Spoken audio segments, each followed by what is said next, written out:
Welcome back to the Nullified Take channel on YouTube, where we've got the TNT takes for you on Survivor 46, episode 4. That is right. I'm your host, Chris, and with me today is my fellow co-host. Normally, Tom, you're on Australian Survivor recaps, but I know you're a fan of Survivor in its totality, and you've watched all of the seasons for the main show and also Australia. How have you been, my friend? And welcome for the very first time on the channel to talk about Survivor US. Yeah. I've been good since Thursday was when I last spoke to you, and yeah, it's good to finally be on a Survivor American broadcast. Drop the 4 and then subtract about 3 from the 6, and that's roughly what I'd rank the season. Coming in hot right off the bat here, Tom. Not a fan by the sounds of that of Survivor 46 so far. I hope that the Survivor 46 cast isn't listening to this podcast because they will hunt you down. And apparently, rumor has it they're very spicy online. Have you heard about this, Tom? Ooh. They're going at people who are not liking the season online. Well, there's one person in the cast that I'd love to hit me up, but yeah, Venus, I'm not going to say who. No. No. Oh, not who? Banu, obviously. Banu did get one of your million hearts. Is that the case here? You're one of the million hearts. Well, my heart's kind of cold, black, and dead, so it doesn't really count as one. More of a subtraction than anything. We do have a vote running as well at the moment to figure out how many of our live audience, how many of their hearts have been captured by Banu, So the question is, are you one of Banu's million hearts on YouTube? If you're listening to this anywhere else, if you want to take part of the vote, we're going to have it open until the end of the show. So far, 64% of the audience have said no, they're not part of Banu's million hearts. And then 36% have said yes. Kahuna, big question, mate. Are you one of Banu's million hearts on the podcast here today? I had to change my vote. I originally may have been one of the many millions of hearts that he might have won, but over the last, what have we had, 4 hours nearly of farewell to Banu? Yeah. I took my heart back. I was like, no, give it back to me. You have annoyed the crap out of me. You have ruined this. You had my heart, Banu. You had it. You were so sweet, but you pushed it too far and annoyed me to the point where I was like, no. Get off your feet. Stand up. I was like Tiffany. I was like, no, we're not doing this. Get up. Yeah. Get off your feet. Get off your knees. Like, do it properly. I don't want to. Yeah. I started off the season not being one of Banu's million hearts. I never became one of his million hearts, and I still am not one of his million hearts. But I know I'm going to annoy some people who really love him because 42% are part of that crew. And listen, we don't all like the same people. But for me, I just felt like it was too much from the start. Like I was never really in on the Banu train of it all. And I kind of felt like Kenzie said it right here in this episode. I couldn't find the words for it last week when I was thinking about Banu's game. But, he kind of was like that kid that just, they had to babysit the whole time while he was playing the game. And like she said, you would tell him, don't touch that thing. It's hot. It's going to burn your hand. And he would still go and touch it and burn his hand and then come back crying about it. And I have this real thing personally, and I mean, I guess we're getting straight into it, and I will say hello to everybody in the live. I know there's heaps of people that are jumping in on the live, so we'll get to you guys soon. But I have this real thing against people that come across as victims. I don't like that. I'm all about, like, what can you do to better yourself, get yourself out of the situation? Are there people in life that have been dealt a bad hand? 100%. But I just really struggle with this narrative. Like, he even had the little voice, like when he was talking to Kenzie, why don't you want to talk to me? Like it's that whole, oh, I'm so scared, Kenzie. I need your help. Please cuddle me. And I just can't deal with that, Kahuna. That to me is just infuriating. I'm not a parent. I'm not have actual kids. Don't have actual kids because I was getting like trauma recall from all of that. I'm like, I've heard this before. I swear, Banu, I've heard this from my 3-year-old. I've heard this from my I hear that kind of behavior all the please don't turn my tablet off because I punched my sister.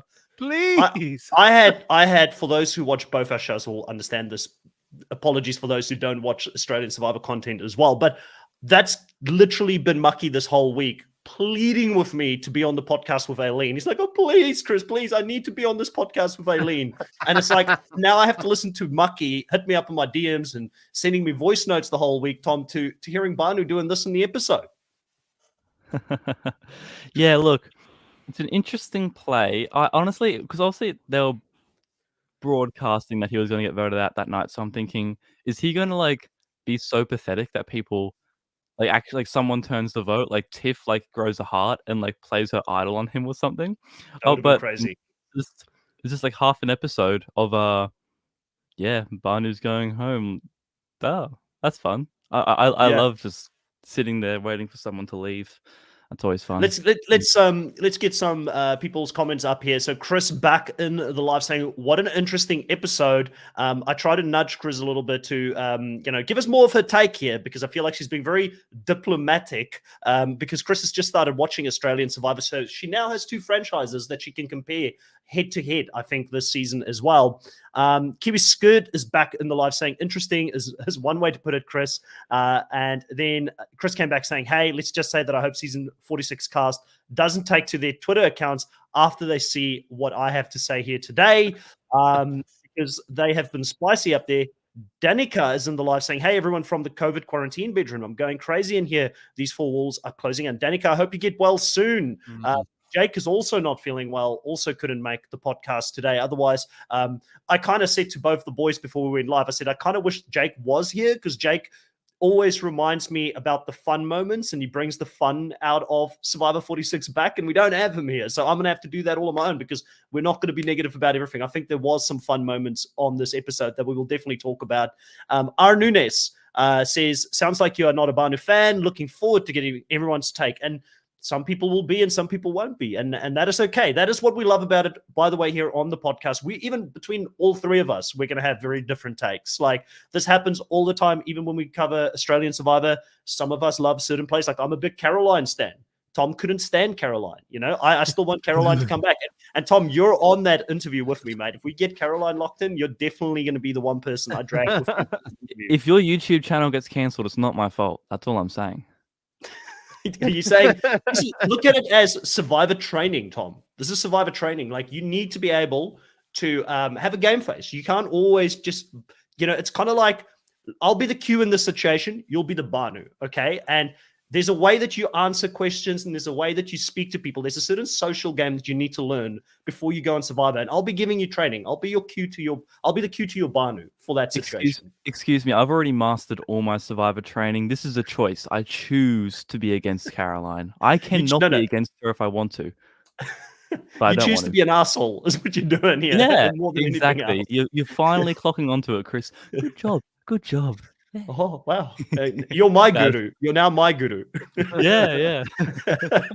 Gabe saying, the one thing that gets season 46 cast that hate each other guts to work together is people bashing on their season. Yeah, I can imagine, like, you go out there, you try your best, and then people are not feeling it. It's probably not a good feeling. It's probably not the best to go out there and bash on fans or people online. It's just unfortunate for them that at the same time as the season running, we've also got probably, in my opinion, the best Australian Survivor season of all time playing on the other side. So it's like, it's that contradiction, or the dichotomy of both of those sort of seasons being up at the same time.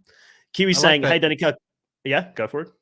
I was saying, I like that Banu is still screwing that tribe after the fact, like not even in the tribe when he's like spilling their secrets and blah blah blah, but now they're all having to put up with like, this season sucks, like they're all like having to put up with his, like, first Jelinski, Jess sucked, Banu's ruined 2 episodes in a row, and that's what the castmates are having to deal with, rather than their gameplay, rather than being they're like, this season's crap, like, oh great. That's what I've been waiting to go out for, Yeah, and there is a problem here, right? There is a problem here. If you look at the fact that we've known for 2 episodes in a row now, Banu's going home. Again, I don't want to be that broken record that keeps saying this, but, in that off chance that someone from production listens to this, that off chance, I just want to get it out there once again. Having this format where you only have 6 players in the game, it is boring. Like, we know it's a predictable outcome. Most of the times, there's going to be a predictable person who's going to go next. It takes the suspense out of it for me.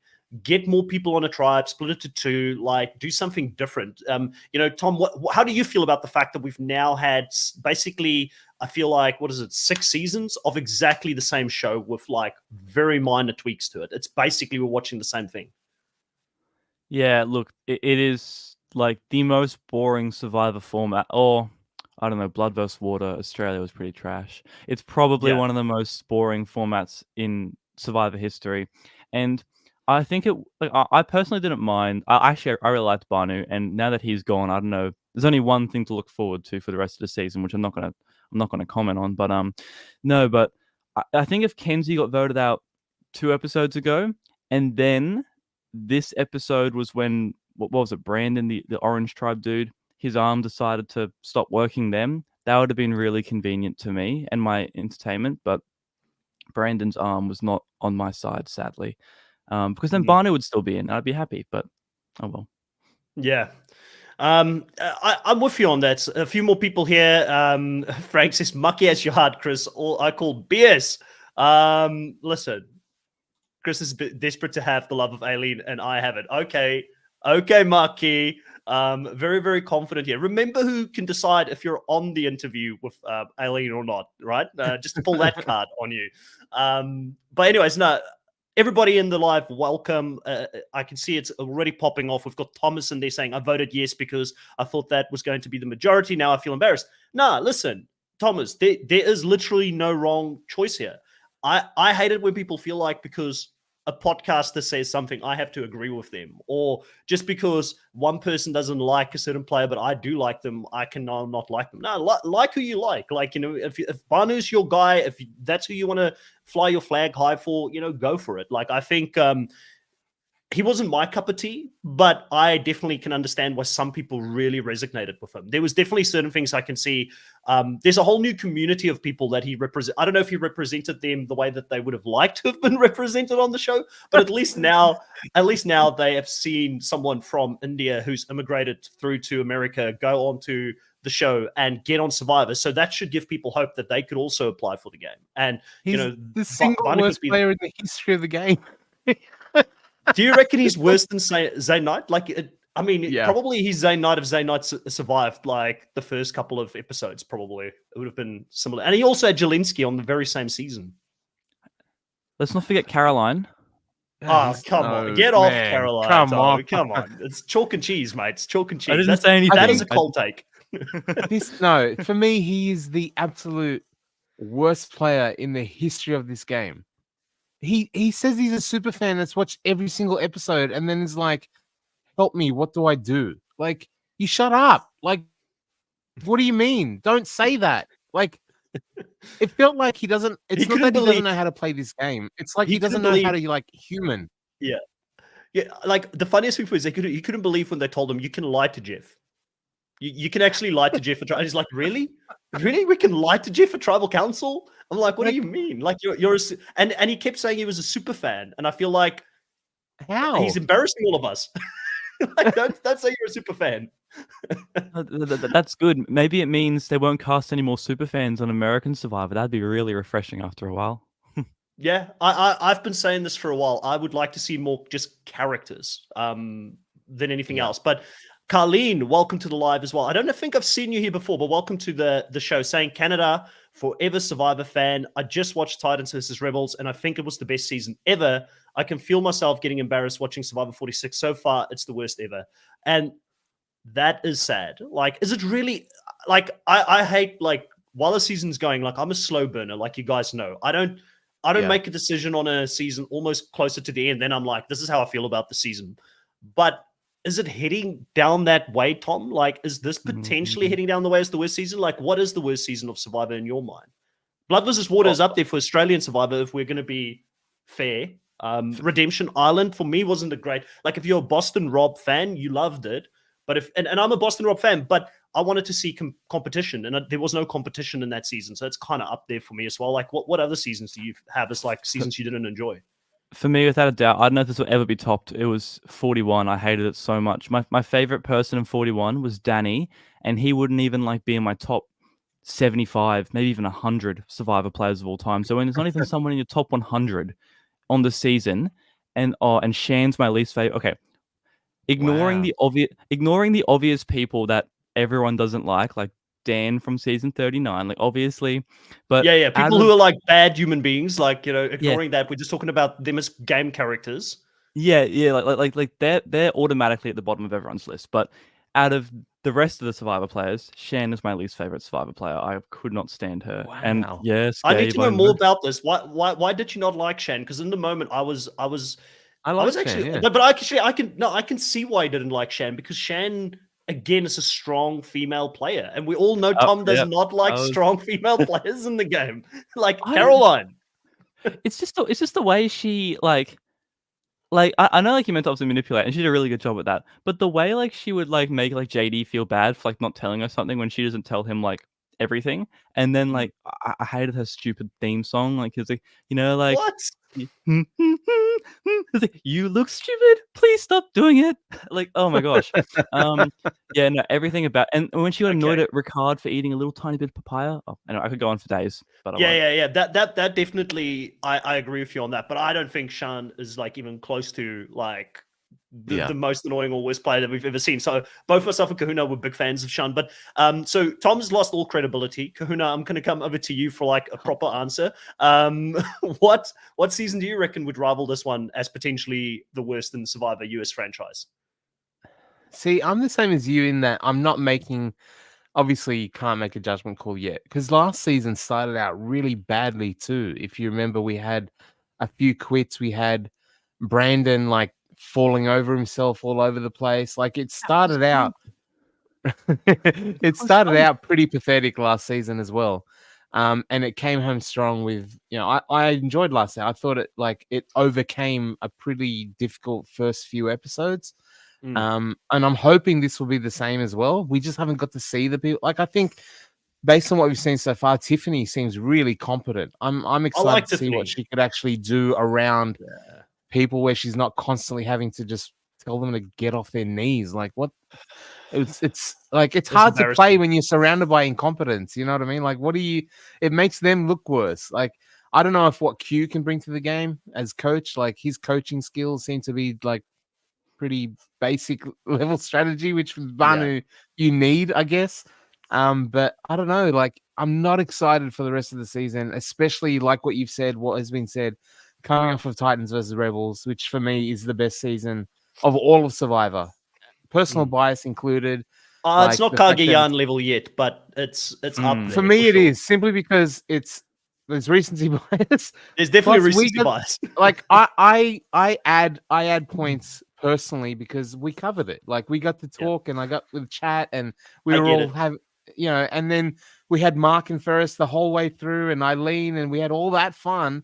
And then I'm like, Banu, man, like just the compare and contrast makes it even worse. Like standalone, maybe I'd be enjoying the season a little bit more, but it's when it's right next to it, it makes it so much more difficult. And I know I've said his name 1,000 times, Banu, but I can't say anything else because, like, even when you look at the Sega tribe, this is the tribe that the first time we had the freaking Taylor Swift Metallica off, then the next thing we had like them talking about.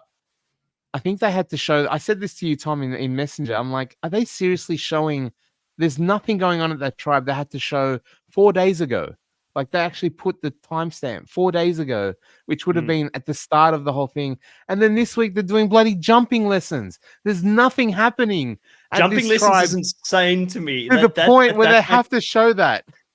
And can I just say, like before the start of this episode, I knew there was a green tribe. I couldn't remember anyone in the tribe. And just for people's knowledge, I have like a really good memory. Like I remember everything. I know every single winner back to front, every single season back to front, all this stuff. And for the life of me, I'm thinking, who's on the green tribe? And then I was like, oh, the Taylor Swift guy. Oh, and then I wanted to stop watching. Did any of you guys pick up in the challenge when he ran off the podium and he jumped? Taylor Swift. He was shouting Taylor Swift. I'm like, what are you doing? Like it's like he's a running meme. There's like one thing on his mind. Like, what are we doing here? Shouting Taylor Swift. Anyways, if you're a big Taylor Swift fan, I'm sure you really enjoy Charlie doing that. But bold choice, making that like your identity. Like my whole thing is Taylor Swift. He's gonna get the chicks. Yeah, for sure. He's probably playing 40 chess and we're all. That's what he wants. Yeah. Yeah, I don't know. Oh, yeah, I don't judge true. either. I don't Illicit judge choice. either. But listen, at the end of the day, that was hilarious seeing Mariah trying to like learn how to jump and the way that they were trying to build her confidence. But probably, and I do want to go into a few more things, but the live chat's just popping off. So I feel like I need to bring a couple more of these up here. Sorry, chat, for not looking, but we've just been sort of.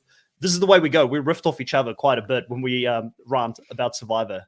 Just this much papaya. This much papaya. It was barely even any papaya. It was like air. He took air off her. That's all he did. Oh my goodness. But remember, the new age of Survivor, it's the toughest yet. They don't have any food. So this much papaya, Ooh. it's food. It's the difference between Sean having to eat a worm, eat maybe like a couple of like ants, rather than like having a little bit of papaya. That's a lot in Survivor, mate. I heard they have clean water now. Like they don't have to boil it or anything. It's all How clean. spoiled. Yeah, exactly. That's way easier. Like Has compared Russell to- Hans heard of that? Like he would rant if he knew about that. Apparently, he doesn't like it when they go easy on the players. Soft. Having water. Soft. Arnuna says Jay doesn't make sense and can't see how he could get past casting, but people are saying he has done commercials. So I'm not too sure who we're talking about here. Wow. Is it Jay? Is it JD? It's Banu. I'm not too sure. Oh, Banu. Yeah. I actually had this wonder as well, Arnunes. I don't understand how he got past casting as well. It's weird. Like, did they not test for resilience? I don't know. Dolores says, well, Danica, to give you an idea, my husband is a gator. I guess that's not Survivor related. Let's have a few more looks in here. Lena says, if I cannot remember at least one cast member's name from a season, that's bad. It's obviously a non-memorable season. Yeah, and we'll talk about, I guess, while we're talking about all of these people that are playing the show, like if you had like one person right now that you had to pick to sort of, I guess, get behind, who'd be that person for you, Kahuna, like that you'd remember from the season so far that you feel like, yeah, this is one person I'd at least, if they go, maybe the season's done, but at this point I'm still in on them. I mean, I never pull out in the season just because of one person going, but I'm being a little bit dramatic, but you get what I'm enjoying Tiff. I don't know like her personality. I don't like her personality. I just feel like I get that vibe that she's competent, that she's good, and she's being hampered by what's around her. On the other sides, I really like Soda. I don't know if that's going to come to a head with Tevin, which is an interesting plot perhaps, but she's fun. I like her. I like her personality. She vibes with me, but I don't necessarily know if it's good in the game because we haven't got to see much of what's going on yet, at least with the socializing side of it, it's important, but I do like Soda and I do like Tiff. Okay. Gabe, no swap coming this time, I think. Okay, that's not great. Chris says, excuse you, Kuna, they did dig in a pile of ants. Yeah, that was entertaining. And I was going to say, if I had to choose a player that at this point, like I agree with you with Tiff, but just to go in a different direction here, I have like Jem because she's probably the closest player that we have to someone who's willing to be a little bit villainous in the game. Like no one else is really getting their tribe mates to go on a goose chase and dig where there's ants. And she's sitting in the really hope it was specifically where the ants were, because that could backfire huge. They're gonna be like, hey, I know that you faked it, but did you have to put it where the bitey ouchie ants are? Like 100%. If she been there for ages. If she gets caught out, I think it's going to be trouble for her. But the weirdest thing for me, it's like basic human psychology. Like she did save it well towards the end of the episode, but her just standing on the sidelines, Tom, not even lifting a finger, helping out. Like, isn't it like a dead giveaway? This person knows that there is no idol or nothing down there. Like, why did no one else pick it up? She deflected well by throwing Tim under the bus for overcompensating, which I think was a good cover, but I would have immediately been like, okay, who's trying too hard and who's not trying at all? Those are the two people on the number one on my suspect list. Well, she was overcompensating to put Tim at the forefront. Like, yeah, I thought it was terrible gameplay. I mean, I enjoyed it, and I like Jem. She's in my top 4. I will say I didn't know her name until you just said it. But yes, Jem is my 4th favorite player, and yeah, it was terrible gameplay, but somehow it paid off. But that's how modern Survivor works, And I'm just gonna list my other 3 favorites: Tevin and Hunter, and Venus. Yeah, but yeah. Bandit in the live as well. Bandit, welcome to the live, saying, didn't Banu have almost as many confessionals in 4 episodes and as Russell Hans did in 4 episodes into Samoa? Well, I've heard that Banu has had more confessionals this season than Natalie White had the whole season of Samoa, is what I've heard. Wow. And why? My biggest... Do you know why? Because they were all so different and varied. There was so much nuance to his confessionals that we got all this different insight every time. It was so insightful. We needed to know about him breaking down. We needed to know about him blaming the man upstairs. You know, like it's, oh no, like how could you have done? So why did you even put the cringiness of all of it? But when someone literally asks God for help and then nothing happens, I'm always like, oh no, like. What? Don't do that, because what happens to your entire faith structure now as well? No, he's being put through a test. He's being put through a trial, mate. Like, you know, there's a purpose and a plan with that. But, you know, at the end of the day, that was sad to see. Like when he was like, you know, why did you even put me on Survivor? He cursed him. He cursed God. if I was gonna be one of the first people to go. But I think a lot of it comes down to the fact that who do you go to for content? And we're now going to see them getting exposed after Banu's gone, because you know, you've got the girl, is it Liz, who is allergic to everything. So what kind of confessionals are we going to get there?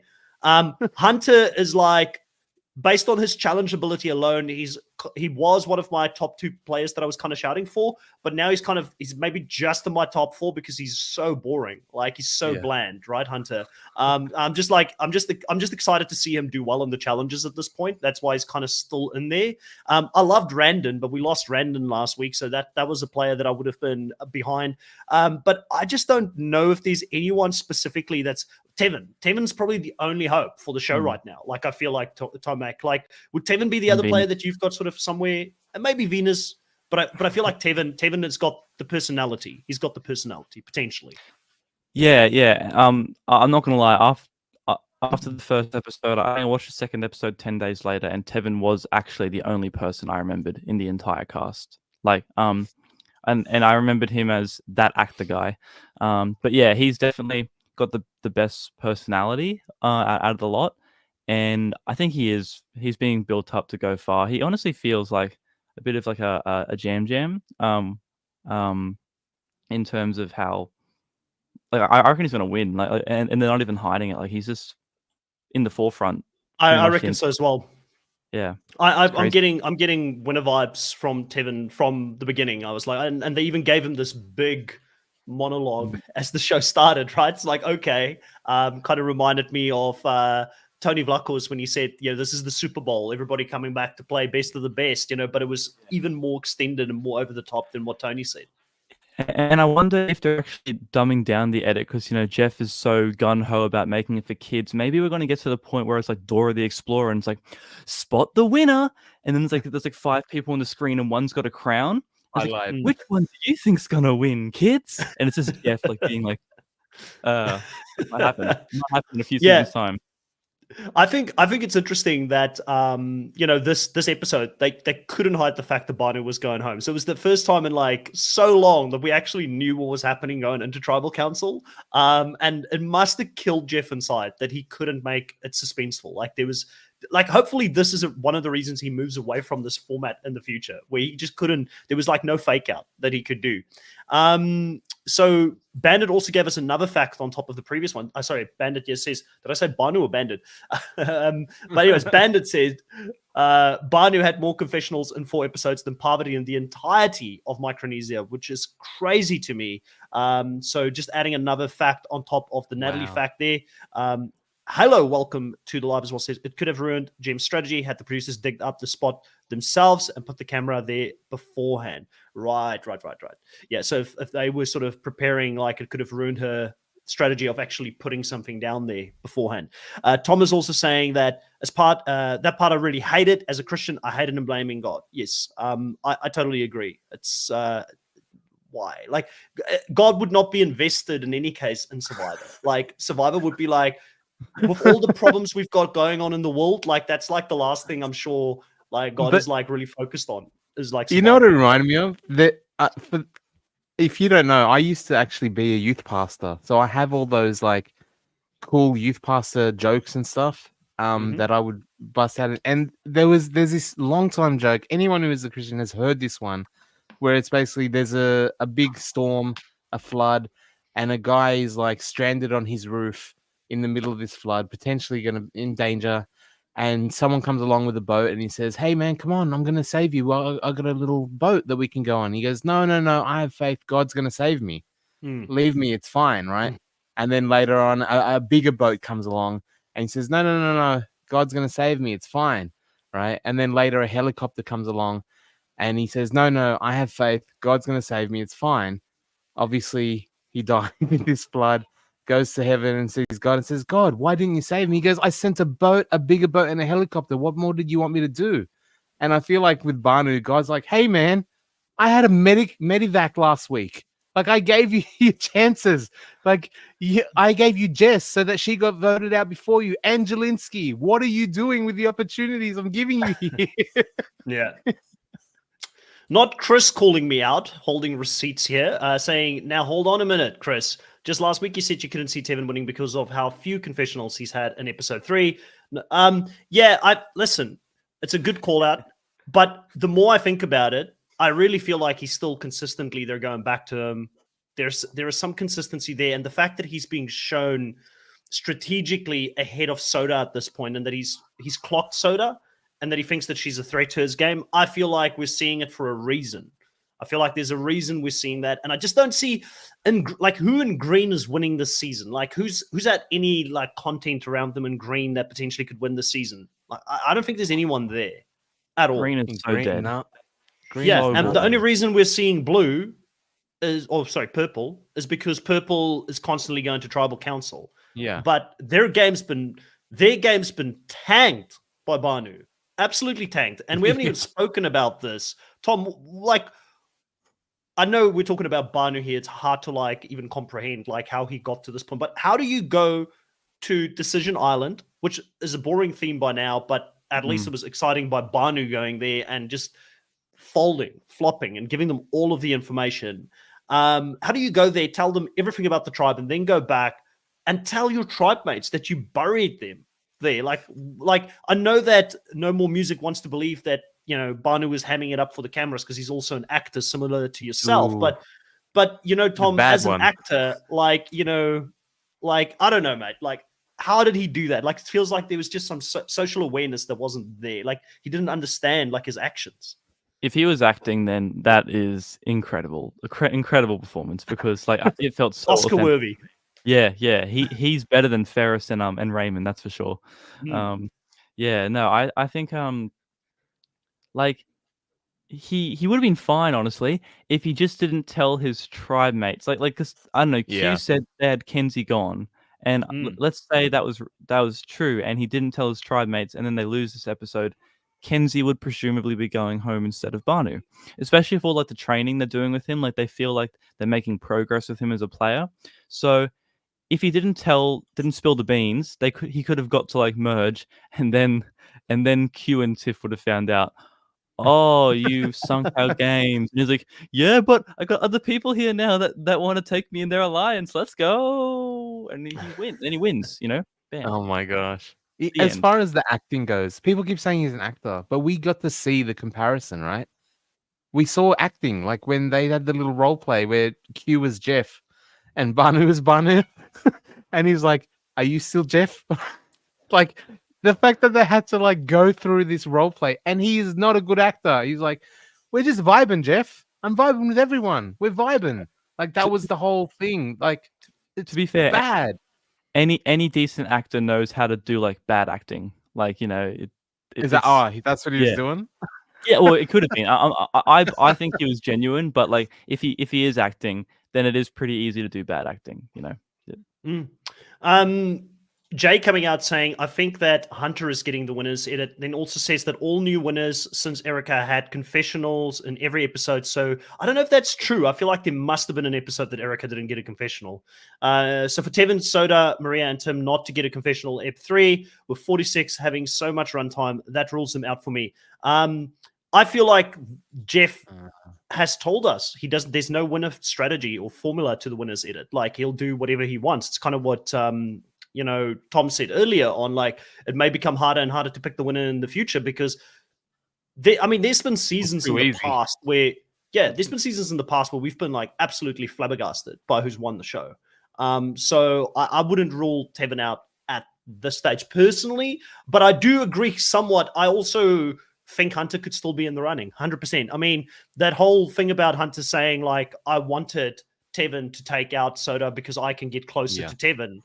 It kind of shows Tevin's strategy to taking out Soda because she's potentially a social threat. But it's almost that scene, that meme where you have the gun with the sniper rifle, aiming at the one person and there's another person behind them. Hunter could be that person behind Tevin again, But if he did win, he'd be a very bland winner at this stage. Like almost like who would be the last one? The headmaster, Tommy Sheehan. Yeah. Tommy Sheehan, like that type of winner, like a very bland, but I mean, at least he wins challenges. He's also kind of like an Aussie, I guess, out there. But it's kind of like having a cheat code if you've got Hunter in your tribe. Like, I feel like the Orange tribe is like winning just because they've got him there. Like, he's just constantly like dominating. Well, I like that the only time Purple actually won was when every single person had to do the whatever challenge it was, the ring toss, right? Maria struggled there. Anytime, that's what they need to do. Not have one person, just give it to Hunter. Like, because Q cracks under pressure. He does not have the Kobe gene, the big game mentality. Like, he even said his newspaper like ripped into shreds. He's struggling, but Hunter has it. So if they can make it so that everyone has to do a task, then it gets very even. Yeah. Danica thinks that Hunter can end up on the challenge at this rate. Probably would be a good fit. Yeah.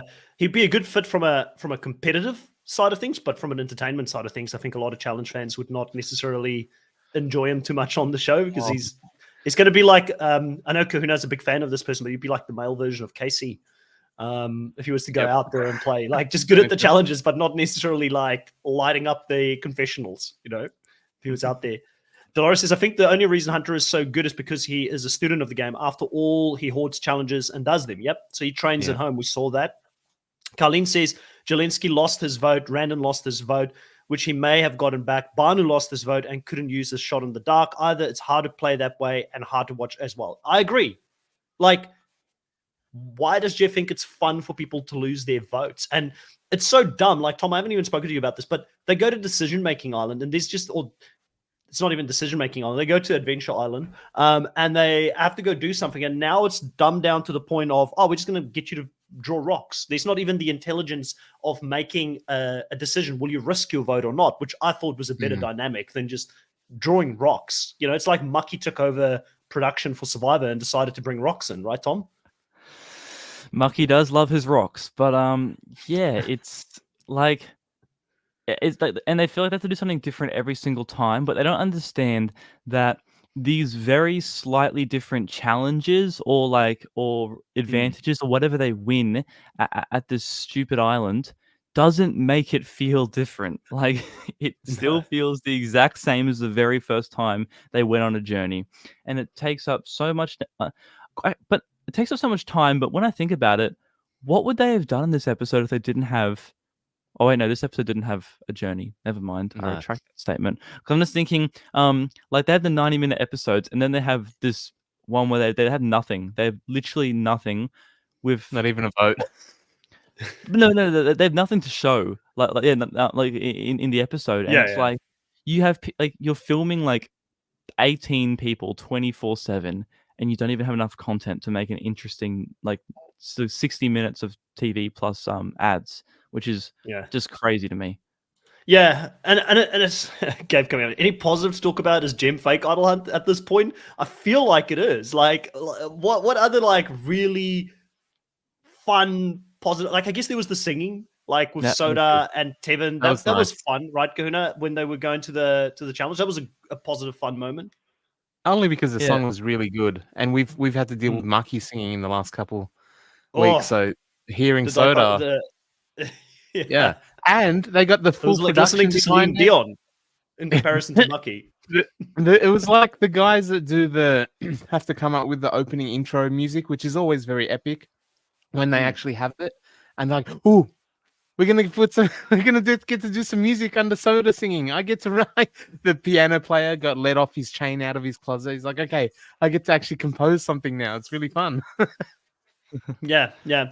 But I wanted to point out while we're on the because Tom, you bring up a valid point with saying like if we didn't have that island there, what would we have? But to me, it points to a bigger, I think, issue that we are seeing over in Australian Survivor at the moment, which is the casting. It comes down to your cast. Like, are we getting enough? And I'm not saying that there's definitely, like, I was looking at it in this episode. We had obviously the quirky girl Mariah who couldn't jump. Now, normally having that person on a season is fun. It is fun to have one of them, maybe two of them at most.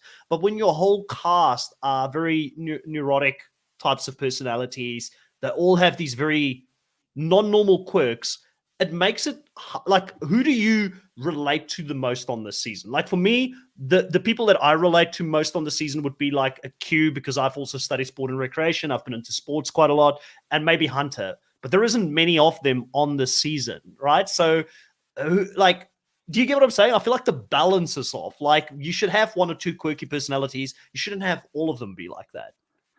Yeah, I totally agree, and that's why I was surprised you were sort of bagging Hunter's personality before, because I love how bland he is compared to everyone. And then he's got like that weird thing where like, I build survivor challenges in my basement. Like, could you imagine like he takes a girl It's home not weird. and he's just like a very normal person, and it's like, what's in your basement? Like, what? This is let creepy. me show you what's in my basement. Like all my survivor toys, you know. And she's like expecting like 50 Shades of Grey, and he's bringing she's out like, all the that would have survivor been toys. better. The sex dungeon would have been less creepy. I was thinking I'd prefer people chained up in your basement than what you have down there. That's how bad it is. No, but, yeah, He's like, no. It's not 3D printed. I carved each one of these. by hand. With my hand. No. It's more genuine. And there's some Survivor fangirls who would be really they'd be really turned on by the fact that he's got so much Survivor toys down there. Believe me, it could go the other way for him. It would be like Taylor Swift fans losing their mind every single time Charlie lists a new song. It's like, oh my goodness, that song was a B-side, and he knows it. Oh, no, guys. No, but I reckon I'd probably be like, I'm in between Charlie, but not with Taylor Swift as actual good musicians, and Hunter, because I feel like when I'm with a lot of people that have a certain personality, the personality traits that are opposite that personality come out in me. So like if I'm out with all these it's like really annoying theater kid energy people, because that's what modern Survivor is, a bunch of theater kids and nerds. So if I was out on an island with all those people, I would be very normal and like probably negative, because they're all so obnoxiously positive. So yeah, whereas if they were all like boring negative people, I'd be like, ooh, personality, to sort of compensate for the lack of. Yeah, I think Danica is clocking what I'm trying to say. The casts are no longer a representation of all of us. I really don't think I can identify with any of them. Maybe Hunter, he's a scout. He's scout-like. Then Gabe's his Hunter Survivor Challenge dungeon. He brings dates to. So that's kind of what I'm getting at, Kahuna. That's kind of what I'm getting at. It's like, I feel like the cast, it's just not like, if you stack this cast up against any of like the old school seasons, there was more variety and personality. Like, I feel like, again, I'm happy with the fact that they're going in this direction. They want to be more diverse. There's no problems there, but surely there is also a diversity in thought, a diversity in personality that is required to being on the show that will make you more interesting, right? So I'm not saying go back to old school Survivor where we only had it one way. That's not what I'm advocating for here. Just personality-wise. Yeah, just personality-wise. You get what I'm saying, right, Kuna? Yeah, absolutely. Like, we've shown, like, again, it sucks that it has to feel like be on air at the same time as Australian Survivor, but we just saw a very diverse cast. The first Muslim Arabian winner in Australia, in Ferris, where we had people like, I mean, we're talking Kitty and Caroline to Jaden and Winner. Like, Jaden and Caroline are not, on the spectrum of casting, they are at opposite ends of that cast, you know what I mean? And we still got personalities and characters that were diverse, not just diverse looking. It was different thoughts and different opinions and different approaches and different ideas. And they all wanted to play. They all wanted Yeah. to play, like, and not in a And game bot way. They all had their own exactly. like personality to it. Yeah. Like we don't in Australia, the diversity casting isn't as strong as as the US. We still have the majority white cast that we see that has been a thing, and that's a representation of Australia at the moment as well. But we're seeing more and more diversity in the way of thinking, in the way people approach the game, and not just like look at Kirby, Indigenous, never been a fan of the game before, but they pick someone that is analytic, that is smart, that is like sporty as well, like the sports strategy, the sports coaching transfers across, and they're picking these people that can apply. I don't know if like we were real, or at least I was really dubious on Titans versus Rebels. Oh, the rebellious HR guy and the rebellious math teacher. Yeah. Right? We were making fun of the theme before the Like season started. it is, for it's sure. crap. It is crap. Yeah. But what it did end up showing is that I don't know if having that theme there planted it, but how many times did we hear them really take on that persona that, yeah, I want to act like a rebel. That's the rebel in me. Oh, I'm being very rebellious. And the other side were like, we have to act like Titans. And like, whether you're having a theme or not, I don't know if psychologically that plays into the players' minds, but they took an approach to the game and a philosophy and tried to do things that match. In US Survivor, they're just like, oh yeah, well, I'm on 46. Like, there's no impetus to act in a certain way. There's no guidance from production as to what kind of vibe you want the season to be. We know what vibe it is now. It's all just very cookie cutter. Jeff has said, I don't want controversy. I don't want villains. I don't want anything like that. And the fact that they blandly name it 46 instead of any kind of theme at all shows that, yeah, bland is kind of what they're doing and it's working for them if that's what they want. The characters are acting like the number 46, Kahuna. And that's what they're trying to be. That's the theme, 46. Be 46, Yeah, it's nothing. But it's interesting. It's like you said, Tom, because it's harder to remember names from the new era as well, right? Like, because I've said this before, like if we're lucky enough for Survivor to go beyond season 50, right?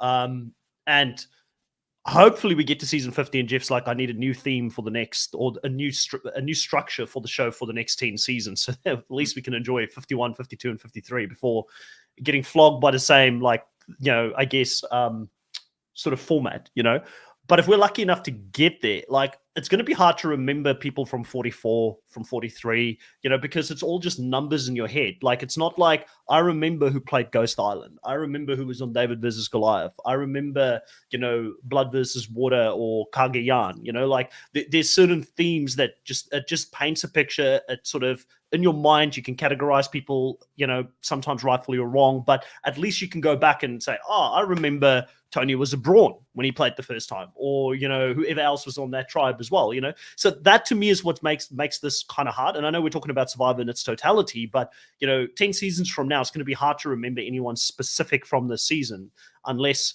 they suddenly become this larger than life player. I think Banu will be remembered, but he'll be remembered for the wrong reason. Yeah. Yeah. Dolores says, I miss the themes as well. You go, Tom.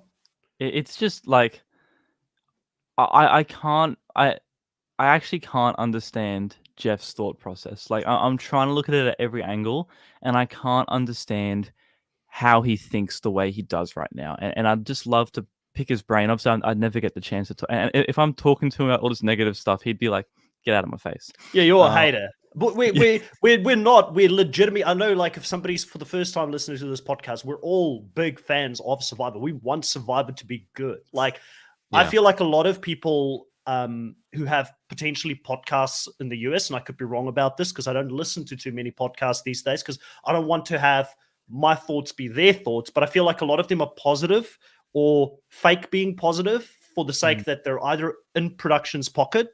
They get players coming onto their channel, interviewing with them, so they want to ruin that relationship. They potentially want to go and play the show maybe in the future, so they're not being honest as well. But I feel like with us being all from Australia, we've got nothing to lose by being honest here, and it's coming from a place of we really hope that we are speaking for at least 60% of the fans out there. I'm sure 40% thinks that nothing is wrong and that the season is great without villains. It's great when there's no conflict. It's great when they keep repeating the same format. I don't know how you get to that conclusion, but I'm sure there are people like that. But from our end, I feel like we've got nothing to lose, because we can be a little bit more honest about some of the flaws that we're seeing, because it's not like we're ever going to be playing Survivor US, but we want to see a good show. We want, like, Survivor was my favorite show of all time. I've said it many times. I would not have met either of you if it wasn't for the fact that I was such a big fan, because I wouldn't have started podcasting if it wasn't for Survivor. Absolutely, man. Like it is the original and the best. And I think where we come from is, if we didn't care, we wouldn't be bagging it so much. You just kind of, a lot of people, and this is how I was for many years with a lot of things that you watch. You just kind of absorb it. You watch it. You go, oh yeah, cool. And it's like flickering lights and stories and images, and then at the end you're happy when you got your little dopamine fix for the week. But like, we are fans that analyze, that look at it and actually watch and break down and remember names and things like that. Well, you are a lot better at remembering names than I am, but we are that type. And we only say this now because we do love it so much, and we know what it was. We know that what it's capable of, and we know what currently is happening in the Australian version. And I think one of the big things of that talk between US versus Australia, Australia versus US, and I've seen online, is that people have been clamoring and hoping for an international season. We've been saying that for a long time, the global Survivor. And I think one of the problems that makes me even sadder with the current iteration of the US is I think it guarantees that we won't see that anytime soon, because there's no way Jeff could put this product and these people up against the global and have it be known worldwide that he has the far inferior Survivor. Or and no, he won't have that. I'll Now it's a mystery. Right now he can say, I'll even switch it. I'll riff off you on this one. Can you imagine, and I know there's a lot of people here, and I'm apologizing for those who've not watched it, but you should be watching it. Like, you will understand where we're coming from if you've seen Australian Survivor. Go watch it. You'll understand it because you can compare the two franchises against each other. But can you imagine, like, having some of the best to ever play Australian Survivor, like a George, go over and play this format of Survivor US, right? Like, Jeff would go from having all this talent, like a Luke Toki, a David Gannat, a Shawnee, so many great players that we can talk about, right, that have played over on this side, a Kirby now, and you've got this talent, but you're now not allowing that talent to play and express themselves because you're trying to force the game on them rather than them being able to play. Or you're making these strange format twists, which now it would be clear, we've got this great talent coming over to go play against some of the talent of the US, but you're playing this 26-day version. You're playing this, luck is involved more than anything else, because you're going to have to go draw rocks when you're the person, because someone has to get on the boat. Like, you can't all just say, I don't want to get on the boat. Someone's got to go on the boat. Someone's going to go lose their vote. So it could be something as stupid as that. That means George loses his vote when he's so good with his vote, when he's so good at strategizing with votes. So I feel like if that ever happened, Tom, it would be even more of a detriment to the show, because it would show, like, there's so much talent out there, but the talent won't be able to play. Look, I think, it's never going to happen in America. And originally I would have wanted it to happen in America, because originally I thought America had the best format. But now I definitely Australia, and especially because if it was just America versus Australia, imagine getting 12 Americans and 12 Australians. It'd be so amazing. And I feel like there would be some, obviously, you don't get paid as well. We don't get paid at all in Australia. Do it on the Australian franchise. Come to us. Yeah, but like I think that's the only way it could happen as well, though. Because Australia is happy to recruit and has had Russell, has had Sandra. Instead of appearance fees for that level of Survivor player, just get a bunch of 40 to 45. They're not getting the appearance fees. Jeff's not doing a callback season anytime soon. I reckon you could get a bunch of the lesser players, maybe not the actual champions, maybe even players. Even players that have not had the chance to come back, but are good. Like, can you think like David Rickenbach, who maybe will never come back to play US because now they've got this new format, and Jeff has got the feeling like nothing exists prior to season 40, and he wants this new era to be like, I wholeheartedly believe the next All-Star season or the next second chance season will only be new era. There will not be. So there is a whole pocket of players from Ghost Island onwards that can come back, and that would be so entertaining to watch. Like, I would much rather see a Chris Noble come back, a David Rickenbach come back. I would rather see someone like an Angela come back. Like, there's so many great players that would be fun, Tom, to watch on Australian Survivor. I reckon they would fit the theme really well. They would be allowed to play.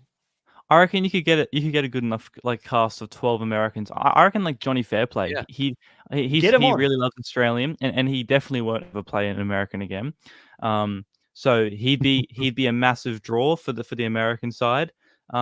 You find a bunch of like just I like it. You get a few other strong people like maybe because obviously I think Johnny Fairplay in his old age will not help physically. I feel like the Americans are going to get dominated though. Like there's no way they'd be able to make a American cast that can compete with like an Australian cast unless we cast like the Georges of the world. Yeah. Hey, Palava Girl, welcome back to the live. Also saw Dolores pop in a few minutes ago. Can you imagine George on this season? I can't imagine him on this season. I don't want to imagine that. And then Jay says, don't think Jeff would want to do an international season and have people compare the US to the Australian version. Yeah, he can't. I agree. He can't do it. I agree. He is destroyed.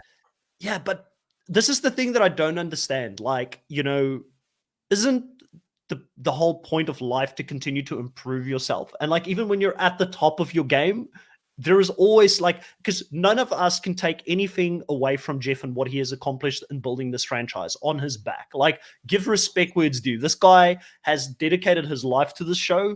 And there has been, if we look in the totality of Survivor, there has been a lot more great seasons or a lot longer period where the show was phenomenal compared to when it's gone on this downward slide, right? So recency bias will tell us that Jeff isn't up to scratch, but let's not forget what he has done prior to that. And I think that's where Jeff sometimes feels the fans don't get him, and he's given so much and the fans don't have his back. It's not that, Jeff. We appreciate and recognize what you've done for this franchise. You're also a phenomenal host when you focus on being a host and not necessarily a talk show host on the show. But, because in that case, I like the JLP version more in the recent times where he's actually just the host. But, I give all the respect to Jeff for that. But it doesn't mean that if you've done all of that you've done and you've built this franchise, you can't continue to evolve. And he thinks he's evolving, but he's evolving in an echo chamber. He's not evolving in a place where he's like, let me see why people, instead of saying, everybody's comparing me to Australian Survivor, I don't like that. I'm going to remove it from Paramount Plus so the US audience don't have a choice and they can't fall in love with another franchise, which is a love letter to my show. I'm just going to eliminate the competition. I'm not going to look at it from a point of, maybe I should go check out what they're doing. Why are people loving it? Because he doesn't want to be an imitation of his show. And I get it. But there are clearly certain things there that people are loving, and there's things that you could learn. Maybe there is a few things you need to roll back from it. I don't know if I'm making sense, Kahuna, but I just feel like he's just not looking at it that way. And all respect to Jeff for what he's accomplished to this point, because he is forever going to be in the Survival Hall of Fame for what he's accomplished. If we're ever lucky enough to have another host on the show in the future and the US show doesn't end with him, then, he will go in the Hall of Fame as the person who really, he was the originator. He was the one who started it, right? Yeah, absolutely. What is happening now doesn't taint what happened before. But if you want a perfect illustration and an example of what we're actually talking about, is the fact that a podcast dedicated to and started because of Survivor, the name Nullified Take is based off of Survivor. Like Nullify, let's go. Like, it's a new season. We're coming off of the champion, the finale of Australia. We should be hyped. We should be really excited for current Survivor. We're in the midst of a season. We're 2-hour episodes. We're literally waking up on a Saturday morning to talk about it. And we've talked about Australian Survivor and the flaws of the game more than the positives. And that in and of itself, for people that are fans enough to do a podcast on the internet about the show, we're now talking about a different show, Jeff. We're talking about Australia more than America. You need to wake up and realize that people who are fans enough to do a podcast about it, have been watching for 20 years, are now saying it's not up to scratch with the other versions of it. That's a sign. I'm definitely clipping this. And for anybody that has sort of watched this podcast or that is seeing this anywhere on social media, if you want to help our voices get heard, help us grow on this channel, subscribe to the channel, please. Consider liking the video, because the more people we have following our channel, we're very appreciative of everybody who follows us today. But the more people who actually subscribe to our channel, there is unfortunately such a thing as strength in numbers, right? So when we have more people that actually follow us, the chances is higher that someone somewhere from production may see this and put this in front of Jeff, because I hope they also notice that we've got respect for Jeff. Like it's not a non-respect thing here. But for me personally, see you, Chris. Thank you for jumping in. For me personally, we've gone an hour talking in this podcast. 30 minutes in, I felt like we were already running out of things that we could talk about in this episode. And it was an hour-long episode. And we've spoken about Survivor in its totality. We've spoken about the future of the game. We've spoken about Australian Survivor comparison. We've kept it going for an hour, not necessarily based on what we saw here, because like someone said earlier, we didn't even have a vote this episode. There wasn't even a vote off. Like, we went to Tribal Council and it's like, okay, it's a done deal. You're done. Like, how is this a good product? Like, I don't understand it. I don't know, Tom, if you wanted to add anything to the rant that we've had. With respect, Jeff, your show is currently poo-poo. Let's change that around. Please. Please. Yep. Carlene says, US players that have never played before, but it has to go through the Australian Survivor casting, new faces, fit, skillful players. Australia would have to take charts. That's the way to go. Yep. I totally agree.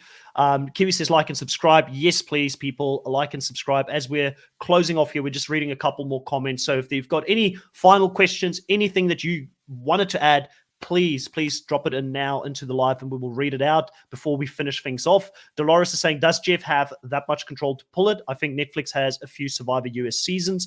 I think Jeff has been in that sort of upper circle with CBS and Paramount for many years. Like, this is more than 1 decade now. He's almost 3 decades in. Like, yes, he's got some pull. Yes, he's got some connections.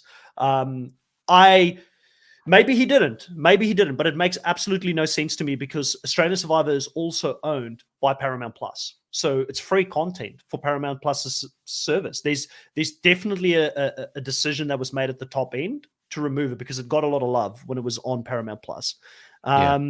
Yeah, Gabe, you're right. Not lots to talk about. And apologies for those that may think that it was a bit negative. Chris says, oh, you usually only put the blue buffer when you are ending the live, so I thought you were done. No, I really wanted to put up the subscribe because I thought that, Kahuna's plea was so passionate and made so much sense to me, like Kiwi said here, absolute facts, so I wanted to make sure we could clip that and put it out there for people to come and check out the channel and also subscribe to it. Dolores says, I can see your point of view on that, Chris. Palava says, I'm only agreeing that Australian Survivor is heads and shoulders above all global franchises. This season is gold. And up until very recently, I still had flaws in Australian Survivor. I kept pointing it out because everybody was like, oh, it's the best franchise. And I'm like, well, the edit isn't as good as other shows. Like, because I'm a Survivor South African fan first. But now I've got to admit, Australian Survivor it's just superior at this point. Let's see what Frank is saying. Frank is saying Jeff franchise is sinking ship and it's a risk of being marooned. A bad product is a bad product and has to be recalled sometimes. So more people here agreeing with that. Jay says, don't think Jeff would want to do an international season, have people compared. So we've seen that one before. Danica saying, oh, is that why it was pulled? So pissed off. Nothing's been confirmed. So we definitely are just speculating at this stage. YouTube Cat says, Jeff is the executive producer. Yep. So he makes all the decisions. But yeah, any predictions for the next episode? Let's go to you, Tom. What do you think will happen now that Banu is out of the game? Do we see Yanu, the Purple Tribe, going back to Tribal Council? Like, are they losing the next one, or do they finally have some dead weight off now and they can win this next one? I mean, they've planted the seeds that like Tim is maybe like on the chopping block for green, and that Soda is the chopping block for orange. I don't see Orange Tribe losing a challenge because of Hunter, but if they do, I can see Soda getting to Goda. I don't know. I'm not Tevin, but Soda can Goda. That's my bet. Yeah, I don't know. Soda seems she seems like a fun girl, but again, it's just I don't know. Like, it doesn't do anything for me at this point. If she wins, if she has a great game, happy for her. Super happy for her. We just haven't seen enough content yet, Kahuna, from her. Yeah. I guess we're seeing the singing, but I was the same. I wasn't a Marianne stan from day one. Like, I actually looked at Marianne and I was like, Marianne would annoy me if I was on the island. Too much energy, But towards the end, you were like, oh, wow, good on Marianne. She found a way to win and she had a dominant game. Soda could have that same trajectory at this stage. Yeah. I do like that we're getting some seeds planted for potential conflicts down the road, like whether it Tim getting in trouble with, or Jem gets found out because of the planting or the fake idol plant, the Soda and Tevin. Like, I like that they're sprinkling some potential things in. Maybe this will be the fork in the road. They're like, it's post Banu and pre Banu. Like, you know what I mean? Like, the first part of the season is just a write off. We had the Yanu disaster. We had Jelinski, horrible. We had Jess, horrible. We had Medivac, and then we had Banu. Now we're going to start playing. I hope that's what we get, and I'll be in. I'll be excited to come back. But training wheels so far, 4 episodes in, a lot of real estate, a lot of time on screen, and we haven't had too much to really, like, we can't even make predictions. We don't know who's doing what next week because there's just been nothing given to us outside of the Yanu meltdown and then just random bits of camp life from Green, you know, like just random, completely random jumping lessons and Taylor Swift competitions and stuff. Yeah. Chris saying, what would you say about my girl, Marianne? Chris, I said I'm a slow burner when it comes to a lot of people. Like, Marianne just didn't do it for me in the start, just like Caroline didn't. And I ended up liking both of them towards the end of the season, and I thought they were big characters on their season.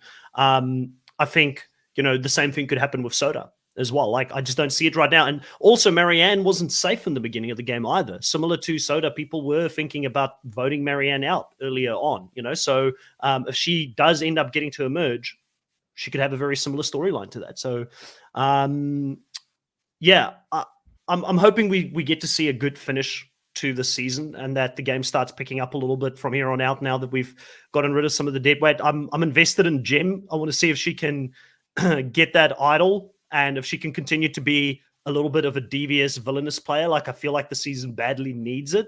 So at this point, I feel like I'm Team Jem, I'm Team Tiff, and I'm probably Team Venus. Hunter.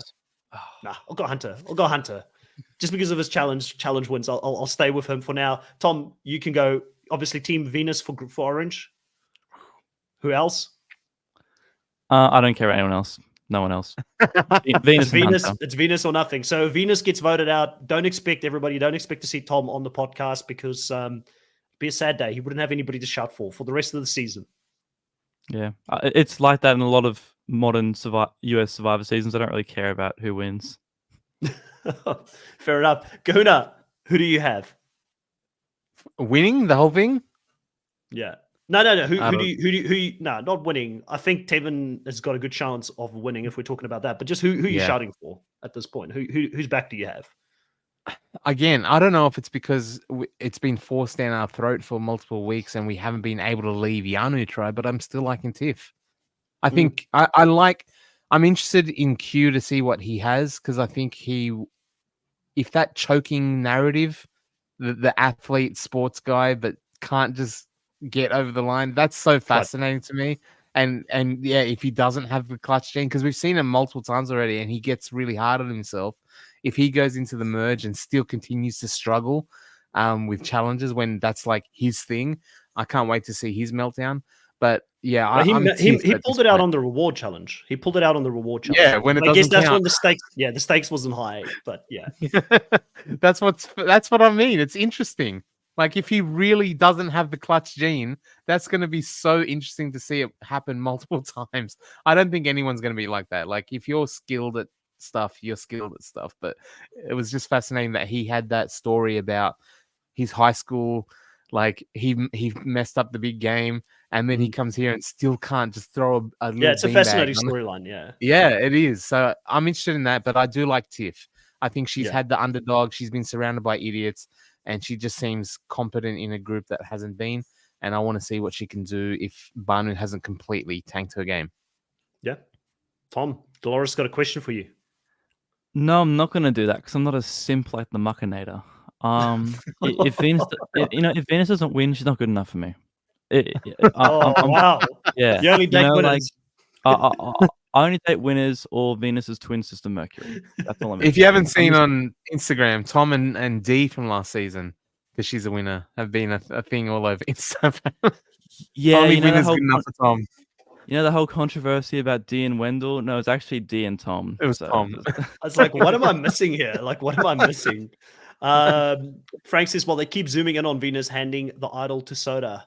It wasn't grabbed this time. Interesting, yeah, because apparently, yeah, Soda's been grabbing the idol from Venus every single time. That was hilarious as well. Sarah, welcome to the live. A bit late. I noticed you said you didn't see the notification. Definitely feel free to go back and watch it. I'd say the hour that we've spent talking about the show, we probably spoke like 30, 40 minutes actual episode and then 20 minutes rant about the current format of the show and what Survivor should be doing differently. So it may not be your cup of tea, or it may be your cup of tea. I'm not too sure how you're feeling about the season as a whole. But before we finish it off here, Sarah's got a question. What color tribe do you all think the winner is coming from based off what we have seen? I think it's orange. Kahuna, which one do you think? I don't, yeah, I'd say orange as well. Tom? Venus has to be orange. Well, with Tevin getting the edit, but I can't. It can be anyone. Like it's so open at the moment. Yeah, orange. Yeah. Orange all the way. Yeah, I think Tevin has got a shot at this stage. I've got my eyes on Tevin for the potential win. But that is it here for this week, everybody. I do have to jump off because guess what? I am going to the Grand Prix in Melbourne. So I will be jumping in there very soon. Thank you, everybody, for joining us today. Please consider subscribing for the channel. Your support means a lot to all of us. Got the fireworks going.